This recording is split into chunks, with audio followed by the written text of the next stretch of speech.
Black body radiation നമ്മൾ explain ചെയ്തിരുന്നു. Photoelectric ഇഫക്റ്റും ബ്ലാക്ക് ബോഡി റേഡിയേഷനും. അത് റേഡിയേഷൻ്റെ പാർട്ടിക്കിൾ നേച്ചറിന്, ഇലക്ട്രോ മാഗ്നറ്റിക് റേഡിയേഷൻ്റെ പാർട്ടിക്കിൾ നേച്ചർ ഉണ്ട് എന്നുള്ളതിന് തെളിവാണ്. അതിൽ ഫോട്ടോ ഇലക്ട്രിക് എഫക്റ്റ് നമ്മൾ എക്സ്പ്ലെയിൻ ചെയ്തു. അത് നിങ്ങൾ മനസ്സിൽ ഒരു മാങ്ങയ്ക്ക് കല്ലെറിയാം. കല്ല് തട്ടുന്നു, ഞെട്ടിൽ മാങ്ങ വീഴുന്നു.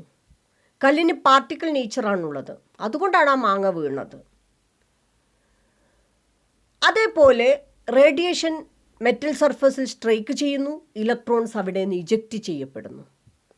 അതേപോലെ മറ്റൊരു പ്രതിഭാസമാണ് black body radiation. Black body is A solid body inside A cavity that can absorb radiation of any frequency. ഏത് തരത്തിലുള്ള ഫ്രീക്വൻസി ഉള്ള റേഡിയേഷൻ ആണെങ്കിലും ബാക്ക് ബോഡി അബ്സോർബ് ചെയ്യും. അബ്സോർബ് ചെയ്തിട്ട് കണ്ടിന്യൂസ് ആയിട്ട് അതിനകത്തുകൂടെ, ആ ക്യാവിറ്റിയുടെ അകത്തുകൂടെ മൂവ് ചെയ്തതിന് ശേഷം, ഇപ്പം ഇവിടെ ഇതൊരു ബ്ലാക്ക് ബോഡിയെ റെപ്രസെൻ്റ് ചെയ്യുന്നു. ഒരു റേഡിയേഷൻ ഇവിടേക്ക് വന്ന് സ്ട്രൈക്ക് ചെയ്യുന്നു. ഇത് ഇങ്ങനെ കണ്ടിന്യൂസ് ആയിട്ട് ഈ ബ്ലാക്ക് ബോഡിയുടെ അകത്തുകൂടെ സ്ട്രൈക്ക് ചെയ്ത് അബ്സോർബ് ചെയ്യപ്പെടും. ഈ ബ്ലാക്ക് ബോഡിയുടെ ഇൻസൈഡായിട്ട് ഇത് അബ്സോർബ് ചെയ്യപ്പെടും. ഫൈനലായി ഈ അബ്സോർബ് ചെയ്തതിന് ശേഷം ഇതിൽ നിന്നും റേഡിയേഷൻ ഇജക്റ്റ് ചെയ്യാൻ തുടങ്ങും, എമിറ്റ് ചെയ്യാൻ തുടങ്ങും. ഈ റേഡിയേഷനെയാണ് ബ്ലാക്ക് ബോഡി റേഡിയേഷൻ എന്ന് പറയുന്നത്. ആദ്യം ബ്ലാക്ക് ബോഡി റേഡിയേഷനെ ഇൻടേക്ക് ചെയ്യും, അകത്തേക്ക് വലിച്ചെടുക്കും. എന്നിട്ട് കണ്ടിന്യൂസ് ആയിട്ട് റിഫ്ലക്റ്റ് ചെയ്യിപ്പിച്ച് അതിനെ ഫുൾ അബ്സോർബ് ചെയ്തെടുക്കും. അബ്സോർബ് ചെയ്തെടുത്തിട്ട് വേറൊരു ഫ്രീക്വൻസിയിൽ, വേറൊരു വേവ് ലെങ്ത്തിലുള്ള പുതിയ തരത്തിലുള്ള റേഡിയേഷനെയാണ് ബ്ലാക്ക് ബോഡി പുറത്തേക്ക് എമിറ്റ് ചെയ്യപ്പെടുന്നത്.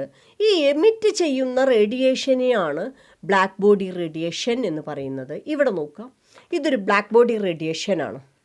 എന്നാൽ violet, green, yellow, orange, red തുടങ്ങിയിട്ടുള്ള എല്ലാ ലൈറ്റും ഉള്ളൊരു ബ്ലാക്ക് ബോഡി റേഡിയേഷൻ. ഇപ്പോൾ ഇവിടെ ഇതൊരു ക്യാവിറ്റി ഉള്ളൊരു ബ്ലാക്ക് ബോഡി. ഇതിലേക്ക് റേഡിയേഷൻ തട്ടിയിട്ടുണ്ടാവും. ആ റേഡിയേഷൻ കണ്ടിന്യൂസ് ആയിട്ട് അതിലൂടെ കണ്ടിന്യൂസ് ആയിട്ട് റിഫ്ലക്റ്റ് ചെയ്ത ബോഡിക്കകത്ത് അബ്സോർബ് ചെയ്യപ്പെട്ടു. അബ്സോർബ് ചെയ്തപ്പെട്ടതിന് ശേഷം പുതിയ വേവ് ലെങ്ത്തുള്ള, പുതിയ ഫ്രീക്വൻസിയുള്ള പുതിയ റേഡിയേഷൻ ആ ബോഡിയിൽ നിന്നും പുറത്തേക്ക് ഇജക്റ്റ് ചെയ്യുന്നു. ഇങ്ങനെയുള്ള ഈ പ്രതിഭാസത്തെയാണ്, ഇങ്ങനെ ഈ മൾട്ടിപ്പിളായിട്ട് ബോഡിയുടെ അകത്ത് ഇങ്ങനെ റിഫ്ലക്റ്റ് ചെയ്ത് അത് അബ്സോർബ് ചെയ്യപ്പെട്ട് പുതിയൊരു ഫ്രീക്വൻസിയുള്ള റേഡിയേഷൻ പുറത്തേക്ക് വരണമെങ്കിൽ അവിടെ എന്തുണ്ടാവും? പാർട്ടിക്കിൾ നേച്ചർ ആയിരിക്കും ആ റേഡിയേഷൻ ഉണ്ടായിരിക്കുക. ഇപ്പോൾ ഇവിടെ കണ്ടോ, ഇവിടെ അതേപോലെ തന്നെ ഇത് അബ്സോർബ് ചെയ്ത് വേറെ തരത്തിലുള്ള റേഡിയേഷനാണ് ഇതിൽ നിന്നും പുറത്തേക്ക്, ഈ സൈഡിലൂടെ ഇങ്ങനെ പുറത്തേക്ക് ഒരു വൈറ്റ് കളറിൽ കാണുന്നത് ബ്ലാക്ക് ബോഡി റേഡിയേഷനാണ്. ഇപ്പം നമ്മളെന്താ പഠിച്ചത്? ബ്ലാക്ക് ബോഡി എന്ന് പറയുന്നത് ഒരു ഐഡിയൽ ബോഡിയാണ്. അതിന് ബ്ലാക്ക് ബോഡിയാണ്. അതിനുള്ളിൽ ക്യാവിറ്റി ഉണ്ടായിരിക്കും. ആ ക്യാവിറ്റിയിലേക്ക് ഏത് തരത്തിലുള്ള റേഡിയേഷനെയും അത് അബ്സോർബ് ചെയ്തും മൾട്ടിപ്പിളായിട്ട് റിഫ്ലക്റ്റ് ചെയ്ത് അത് അബ്സോർബ് ചെയ്യപ്പെടുകയും പുതിയൊരു ഫ്രീക്വൻസിയിലുള്ള റേഡിയേഷൻ അത് പുറത്തേക്ക് എമിറ്റ് ചെയ്യുകയും ചെയ്യും. ഇങ്ങനെ എമിറ്റ് ചെയ്യുന്ന റേഡിയേഷനെയാണ് ബ്ലാക്ക് ബോഡി റേഡിയേഷൻ എന്ന് പറയുന്നത്. Then black body radiation example നമ്മൾ ഡെയിലി ലൈഫിലുള്ള മറ്റൊരു എക്സാമ്പിളാണ്. നിങ്ങൾ ഈ ഇരുമ്പ് കത്തികളും കൈക്കോട്ടൊക്കെ ഉണ്ടാക്കുന്ന ആൾക്കാരെ കണ്ടിട്ടുണ്ടാവും, കൊല്ലന്മാരല്ലേ. അവർ കരുവാന്മാരെന്നൊക്കെ പറയും. നമ്മൾ ഇപ്പോൾ എല്ലാവരും എല്ലാ ജോലി എടുക്കുന്ന ഇൻഡസ്ട്രിയൽ വർക്കിലൊക്കെ ഉണ്ട്. ആദ്യം അവർ കത്തി നല്ലോണം ചൂടാക്കി കഴിഞ്ഞാൽ എന്ത് കളറാണ് വരിക? ഒരു റെഡ് കളർ വരും. പിന്നെയും അത് തുടർച്ചയായിട്ട് ചൂടാക്കുകയാണെങ്കിൽ ആ റെഡ് ബ്രൈറ്റ് റെഡിലേക്ക് കൺവേർട്ട് ചെയ്യും. ആദ്യം ഒരു മങ്ങിയ റെഡാണ്, പിന്നെ നല്ല തിളക്കള റെഡിലേക്ക് കൺവേർട്ട് ചെയ്യും.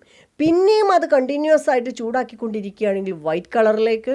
ദെൻ ഫൈനലായിട്ട് വീണ്ടും ചൂടാക്കില്ല, വൈറ്റ് കളർ ആയിക്കഴിഞ്ഞാൽ അയേണിൻ്റെ ആ നൈഫ് വെട്ടത്തിനെ പിന്നെയും ചൂടാക്കുകയാണെങ്കിൽ അത് ബ്ലൂ കളറായിട്ട് മാറും.